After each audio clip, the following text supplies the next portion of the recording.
আজকে আমি আমার মাকে স্বপ্ন দেখি অনেকদিন পর। ভোরে যখন আজান দিচ্ছিল তখন একটা প্রবলেম হচ্ছিল, কোনো একটা জায়গায় আগুন লাগছে। আমি আমার মাকে সেভ করলাম, ফ্যামিলির সবাইকে সেভ করলাম, কিন্তু আমার মা আমার দিকে তাকিয়েই ছিল।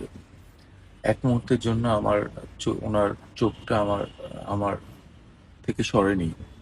হঠাৎ বাপ্পি চৌধুরী তার অফিসিয়াল পেজে একটা পোস্ট করেছিলেন এবং সেখানে তিনি জানিয়েছিলেন তার সাথে এমন একটা ঘটনা ঘটেছে যেই ঘটনার পর সে আসলে বিস্মিত হয়ে গেছেন।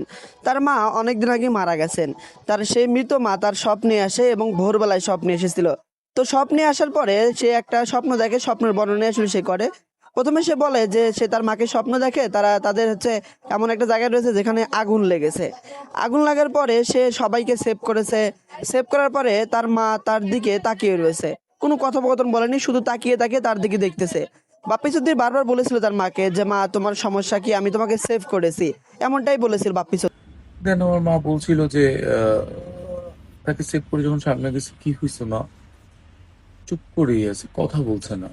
দেন আমি তাকে বললাম যে মা, কিছু হয় নাই, ঠিক হয়ে যাবে। আমার মা বলছে, না বাবা, আমার কিছু হয় নাই, তুই চিন্তা করিস না, তোর কিচ্ছু হবে না।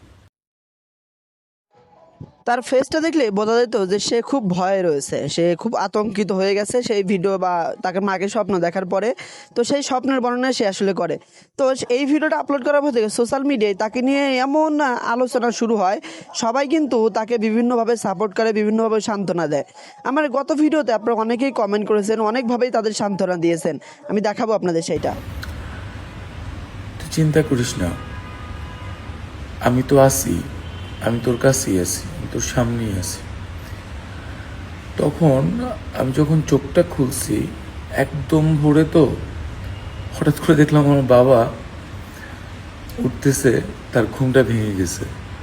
বাপ্পি চৌধুরী জানান যে আসলে তে স্বপ্নে যে তার মাকে দেখলো, সে তার বাবাকে দেখলো এবং এসব বিষয় নিয়ে সে কথা বলেন। সে আরও বলেন যে একটা বাবা, একটা মা একটা সন্তানের পাশে থাকলে সেই সন্তানকে আসলে অনেক সাপোর্ট করে, এমনটাই সে দাবি করে এবং প্রত্যেকের মা বাবার জন্য সে দোয়া চায়।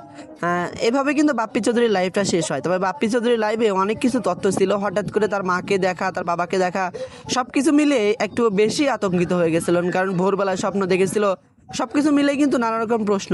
তো বাপ্পি চৌধুরী বিষয়টা শেয়ার করেন সবার সাথে এবং বাবা মায়ের প্রতি ভালোবাসা সে অনেকটাই অনেকটাই সে খুলে মিলে কথাবার্তা বলে। তবে বাপ্পি চৌধুরীর লাইফটা দেখে আপনারা অনেকেই সান্ত্বনা দিয়েছিলেন, অনেকে অনেকভাবে কথোপকথন বলেছিলেন। সবাইকে অনেক ধন্যবাদ। আর বাপ্পি চৌধুরীর ভিডিওটা আপনার কাছে কেমন লেগেছে কমেন্ট করে জানাতে ভুলবেন না। ভিডিওটি ভালো লাগলে লাইক দিন, চ্যানেলটি সাবস্ক্রাইব করে পাশে থাকা বেল বাটনটি চালু করে রাখবেন পরবর্তী ভিডিও সবার আগে পাওয়ার জন্য।